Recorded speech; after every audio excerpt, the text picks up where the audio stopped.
Hello, this is Sarah Payton with my next video about the coronavirus and self-empathy and self-resonance. Here I am in my book closet, which has been modified for a little office temporarily here to accommodate the overflow of people from the coronavirus quarantine.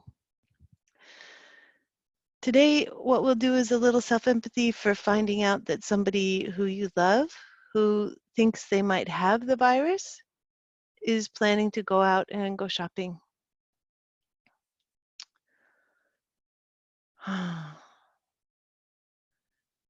Sarah, would you love to live in a world where people sort of understood what was going on in a way that was shared? And just kind of touching into this, there's like another round of that dissociation, just a flush of endogenous opioids that goes up through my brainstem and almost makes me stop thinking. There's shock. Sarah, do you need acknowledgement of shock? There's worry. There's love.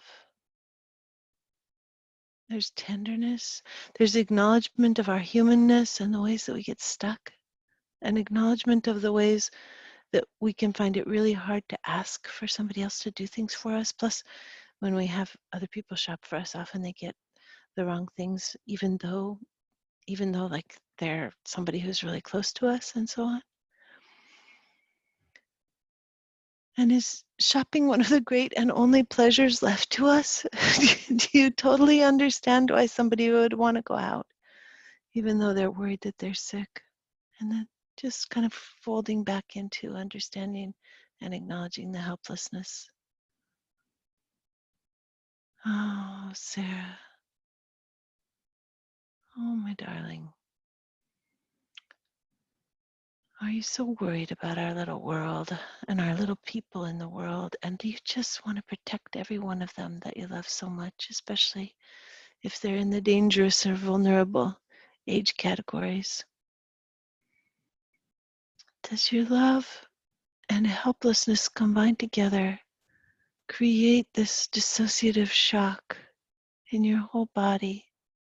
Is it like predictive loneliness for losing people that we love, and for everybody who's already lost people that they love and who we would love if we knew? Is there a need for acknowledgement of the vulnerability of grandparents and how precious grandparents are to their grandbabies' lives? And are we all remembering that grandparents can single-handedly change the trajectory of traumatic attachment and disorganized attachment in families? Grandparents are so important.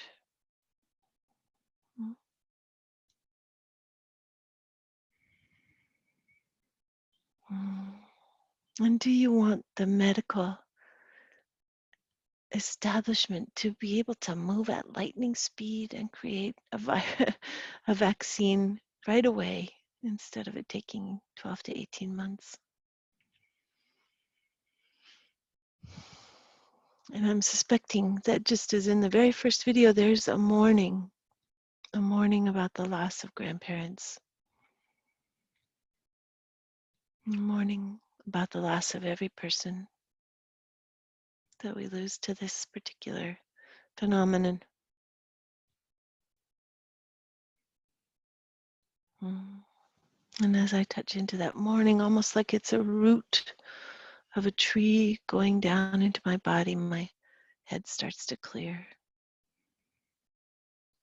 So in love, talk to you again tomorrow.